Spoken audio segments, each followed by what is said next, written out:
Oh, hey guys, I'm not running away. I know it looks like I'm retreating, but this is all part of the plan. You see, Russia fooled us all into thinking that they wanted to capture the Ukrainian capital, when apparently it was all just a clever distraction, a ruse, to bait the Ukrainian army away from the real attack that was happening in the east. On March 28th, when the Russians were shelling all of the cities around Kyiv, it turns out that wasn't an attempt to lay the groundwork for a future assault.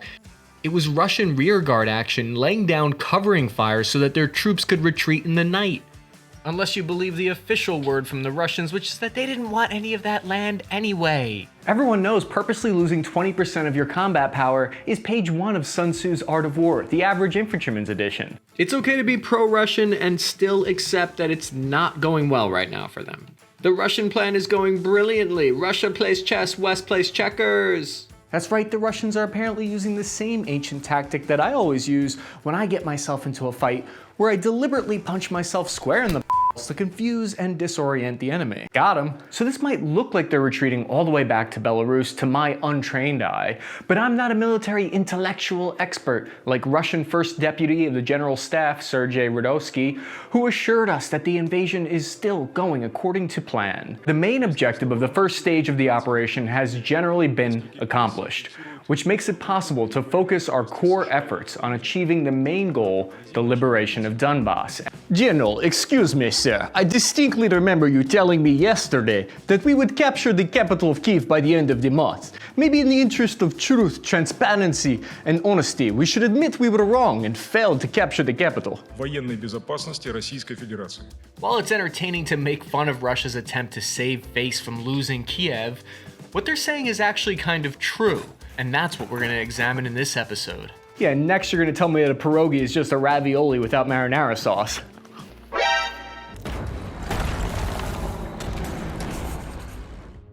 Take a look at how these Russian ground forces near the east of Kyiv, who are in the middle of running away, retreating, tactically withdrawing by moving in reverse assault. We see one well-placed Ukrainian T-64 BV tank is able to destroy a Russian BTR-82A as their unit tries to retreat. The Ukrainian tank sets up with its flank protected by a building and it has a clear shot at the street. We see that it misses with its first shot, but it's able to score a hit on one of the next Russian BTRs. The BTR then returns fire, but they can't get their eyes on the location of the Ukrainian tank that's ambushing them. So they try to drive past the kill zone to clear that area while dismounting their infantrymen in the rear. The Russian BTR starts to open fire with their 30mm autocannon. This is suppressing fire in the general direction that they think they're being shot at from, but they guess incorrectly, they're a little bit far off to the right, and the fire is ineffective. Keep in mind, these are the same Russian forces that have been fighting for an entire month now. My understanding is that these are the same troops that drove from Sumy all the way to Kyiv, about 500 kilometers from where they first entered the country. They must be battered and exhausted by this point. The Ukrainians aren't going to let them hobble away scot-free because they know there is a chance that these forces are going to leave the area of Kyiv and then they're going to be redeployed to the fight in the Donbass region. Next, we see a Russian infantryman position themselves right here because they happen to see the cloud of smoke coming from the direction where the Ukrainian tank is located. So he fires a shoulder-fired anti-tank missile system at it, but he either mistakenly thinks the fire is coming from inside the barn, or he misses the tank and accidentally hits the barn. Then the Ukrainians drop accurate artillery fire onto the column of enemy vehicles. Artillery in the past was notoriously difficult to coordinate because troops had to play telephone, this game of telephone between soldiers who were located on the ground called forward observers, and then the blind artillery units firing miles away. With drones, artillery now has eyes of their own. That's why it's more effective in this war. What we're witnessing with Russia's retreat is absolutely historic. Around the same exact time and place that this attack happened, on the live map, the Ukrainians uploaded video evidence of the aftermath of the attack. The Russians were retreating so hastily and so disorganized that they just left some of their vehicles behind. To be fair, mistakes happen. I actually did something very similar to this when I first got my car back in 2007. I rammed into the side of a Petco off the 495 expressway. This is the consequence of what happens when a salient attack goes wrong. A salient is a classic military strategy that all West Point officer types talk about. It's when you push fast and deep into enemy territory in a narrow assault. It leaves you wide open to attack on 3 separate sides, but the goal in a salient is to not worry about that so much and just keep pushing until you hopefully reach behind the enemy and completely destroy their headquarters of their operations. It's the military equivalent of going to Atlantic City on a Tuesday afternoon and casually putting everything you have on red. If your salient tactic goes wrong, like it did here, this is what happens. Your base of assault gets cut off, leaving you without supplies, and that's how you become a pocket of troops. The Ukrainians now have officially and decisively won the Battle of Kyiv. I was skeptical that Russian forces would retreat. I believe Putin would sooner sacrifice every soldier on the Kyiv front before giving up. Boy, was I wrong. Now experts are divided on whether or not Putin is really giving up on Kyiv altogether. U.S. National Security Advisor Jake Sullivan said, in order to protect any territory it seizes in the east, we expect that Russia could potentially extend its force projection and presence even deeper into Ukraine beyond Luhansk and Donetsk provinces. Analysts believe there will be a major assault in the east now that's going to determine if Kyiv remains safe or not in the coming months. According to the Institute of the Study of War, the Russian forces appear to be regrouping and redeploying more forces near Kharkiv, which is Ukraine's second largest city. The city of Belgorod, inside of Russia, is where all of these troops are ultimately headed to. The forces that are retreating from Kyiv and Kharkiv are headed there. A large concentration of units are refitting here and preparing to either move home or to be redeployed and integrated into the fighting on the Eastern Front. We'll have to see what Russia chooses to do. Now, I couldn't verify if these forces were moving towards Kharkiv or away from them, but the main thing I want to address here is that metal cage on top of the T-72 tank. We need to talk about this thing for a second because it's everywhere in their army. The design of this rebar cage demonstrates a complete lack of understanding of how the Ukrainian anti-tank missile systems actually work. If that cage is meant to fool an incoming NLAW or Javelin missile system into exploding too high above the tank, then I think it's worthless. The way the NLAW works, for instance, is to use a magnetic and optical sensor to detect the shape of an enemy tank, and it purposely flies 1 meter above the shape of the tank. It doesn't fly 1 meter above the highest part of the tank. So the missile knows that a T-72 is 2.23 meters high. This tank is 7 feet 4 inches off the ground. A $40,000 or $200,000 rocket science computer isn't going to be fooled by a $2.50 metal rebar cage welded together. So people have started calling these cope cages, as in you have to cope with the fact that your tank can't stop incoming missiles. This is my favorite set of memes to come out of the war so far. This is a secret version 2.0 leaked look. The pros are that it's lighter, there's a morale boost because you jump on top. The cons are that it still doesn't work. Looks like the cope cage doesn't protect Russian tanks against driving off bridges. Copium cage, because you're inhaling copious amounts of copium. Here we have a very different kind of cage. You guys ever get in a cage? I've spent 8-10 hours just binge watching the worst Nicolas Cage movies. It's amazing. Anyway, it does probably have the benefit of false sense of security, which can be helpful, and I'm not even being sarcastic about that. That can actually be helpful. Roughly 2/3 of the 36th combined Russian army has successfully left Ukraine at this point, with the other third left behind still around Kyiv, either by accident or on purpose, attempting to find a way out now. So the Russians have been dropping landmines in their wake, trying to slow down Ukraine and prevent them from shooting them in the back while they retreat.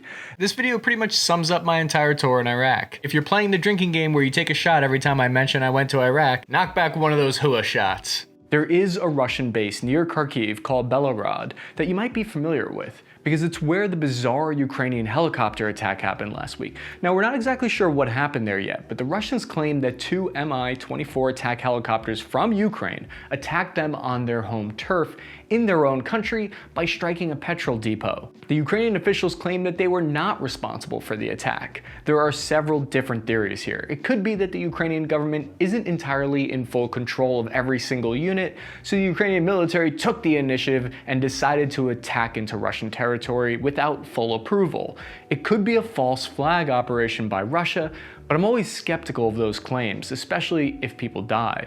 The chances of finding troops who are willing to attack their own people, I think, is extraordinarily low. The fact that no people were injured in this attack, and it was only a petro depot that was damaged, does make me think that it's slightly more possible that it could be a false flag operation, although it doesn't exactly make Russia look good if they were to do this to themselves. It's more like it would make them look incompetent for not being able to stop a low-flying helicopter attack.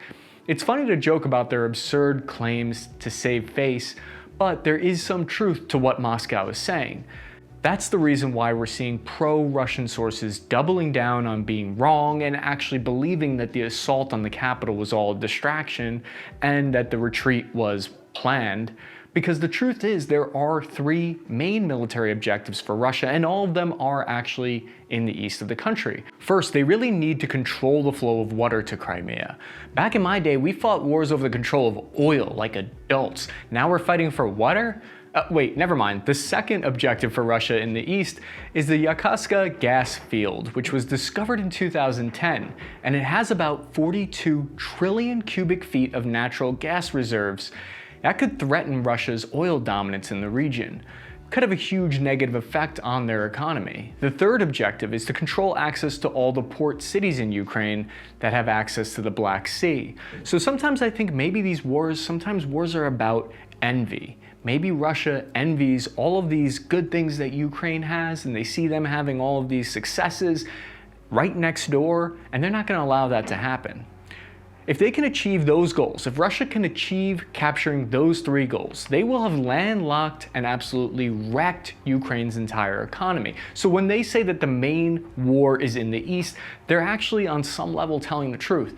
The problem for Russia, though, is that without having captured Kyiv, their chances of holding on to those objectives is greatly reduced now. This is because the Ukrainians will now be able to have a steady flow of NATO weapons and supplies throughout the region, including in the east. They'll also be able to reinforce those units in the east. So let's take a look at some of Russia's goals outside of Kyiv. So I want to take a minute here to go into some greater detail on these three main objectives and why they're important to Russia. After they annexed Crimea in 2014, the Ukrainian government responded by damming up the Dnieper River on their side of the border. This was done at the canal located here near Kherson. The dam prevented 85% of water from reaching Crimea, causing a devastating drought that wrecked the agriculture industry for the past 8 years in Crimea. Now, Ukraine claims that they did this because Russia failed to pay them for the water, but let's be real, it's more likely that they were doing it as retribution for them swiping up Crimea. This put Russia in a position where it was costing them 3 billion rubles, or approximately 33 million US dollars, in taxpayer money every year to prop up Crimea. It was an untenable situation, and every solution that Russia tried to implement failed. A process known as soil salination started to happen there, which meant that the entire farmland area in Crimea was undergoing desertification.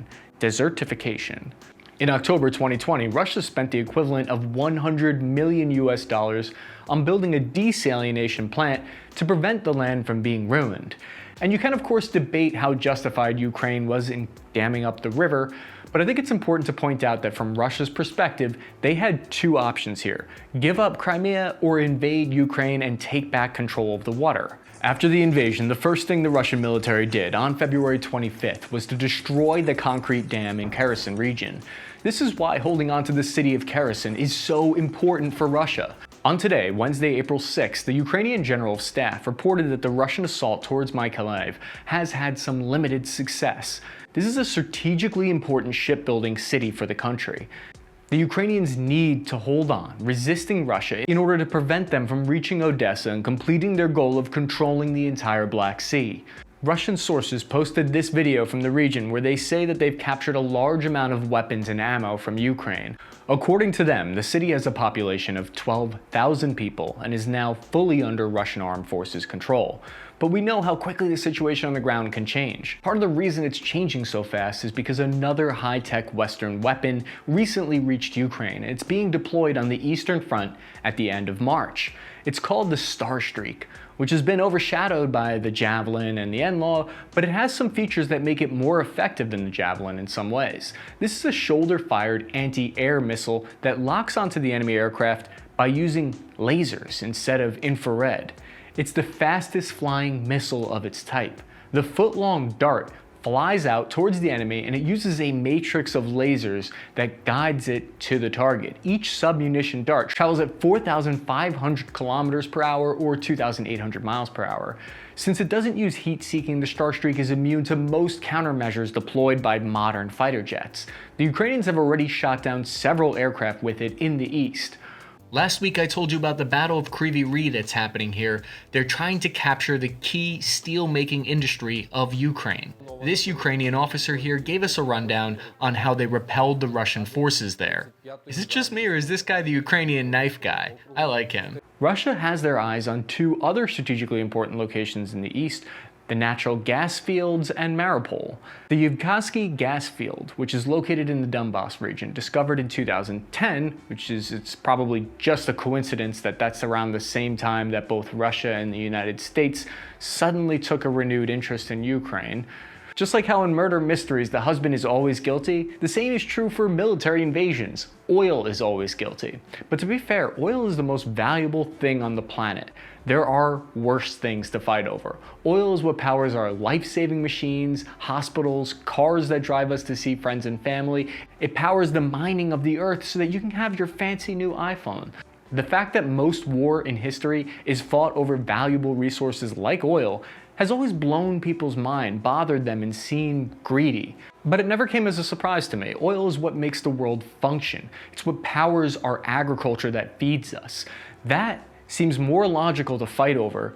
Defending oil security is more logical than, say, fighting about disagreeing over what God you believe in, or disagreeing about what form of government should rule, which are the normal reasons that for some reason when people hear them, they always nod and say, I get it, well. It looks like they couldn't avoid war.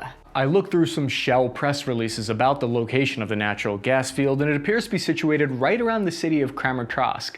So far, the Russian invasion has made it within 40 kilometers, or 25 miles from the city, in the north and about the same distance in the east. Correct me if I'm wrong, but it looks like the Russian forces are converging on this city and the location where the oil field is. Russia appears to be redeploying what's left of their entire army on this region. If they're able to control the natural gas fields, they will be able to call this some kind of win. It's exactly what they did in Georgia, where they invaded and they kept control of the land where the pipeline was that threatened their energy dominance. That's what Russia's goal is here. So when they say that the main goal and the main war effort is in the Donbas region, it's true. But they are lying by saying that Kyiv was never a part of achieving that goal. In order to take control of this area, Russia needs to capture a town called Izium. This is a location of one of the most important battles that will contribute towards determining the outcome of the war in the east. So far, over the past month, the control of the city has changed hands a number of times. The Ukrainian forces have destroyed the bridges there and have since focused on trying to destroy Russia's attempts to build pontoon bridges to cross into the south of the city. On March 20th, engineer troops tried to create a pontoon bridge over the Donets River so that they could bypass a bridge that was destroyed by the Ukrainian forces. These Russian soldiers were ambushed, and nearly the whole platoon was KIA. Their second attempt at putting up two pontoon bridges was more successful, and they were able to begin to encircle Izium. This is another key strategic city that is separated by a river, which makes it difficult for an invading force. On March 25th, the US Department of Defense confirmed the Russian forces had broken through the Ukrainian lines of defense and reached the south of the city. According to a report by The Guardian about the Battle of Izium, they said that the Russian soldiers had lists of individuals that they wanted to hunt down, which included people who owned guns, wealthy people, and others that they decided were dangerous people, like business owners. Sounds like your typical Russian Soviet purge. If it's true that the Russians are in control of the city, they are now in a position to link up with their comrades in Mariupol and completely encircle the Donbas region. At the key city of Mariupol, there comes bad news for the Ukrainians. There are a few interesting developments that we need to look at here. On March 28th, the mayor, Vadym Ochkansky, said in a televised interview, "We are in the hands of the occupiers today." According to the Institute for the Study of War, Russian troops captured the Security Service of Ukraine. It's a building in central Mariupol on April 2nd. The SBU is kind of like the CIA or the MI5 in the US and UK. A pro-Russian news source released this video of them firing their MLRS weapons at the city while claiming that they do not target civilians or residential areas. It's interesting to see the Russian military claims that they aren't attacking civilians, just like they're not retreating from Kyiv, they're just repositioning. I'm guessing the same video editor that edited a North Korean Kim Jong-un missile video also edited this one. Russia, North Korea, if you're looking for a video editor, I'm free. I don't accept rubles, but I can accept positions of power. Yesterday, Russians released footage of 300 Ukrainian Marines surrendering. The people and the army in the area are running out of food and water, forcing them to give up. Russia's using a tactic that they found useful in Syria, where they direct fire their artillery vehicles at a 90-degree angle straight into buildings where the Ukrainians are. There are 2 remaining pockets of Ukrainian resistance still fighting in the city. If Mariupol falls and is fully taken over by Russia, it would mean that the Russians have control of 80% of the Ukrainian Black Sea coastline, which would start to isolate them from the rest of the world and destroy their economy. As I research and track this war, I'm constantly changing my information based on what's happening on the ground, constantly learning and updating my understanding of what's happening. It looks to me like Ukraine has won round 1. They scored a huge victory in the region of Kyiv, but they're going to be unable to properly celebrate just yet, as they now have to focus on regrouping and routing weapons to the east of the country in order to stop the Russians in round 2.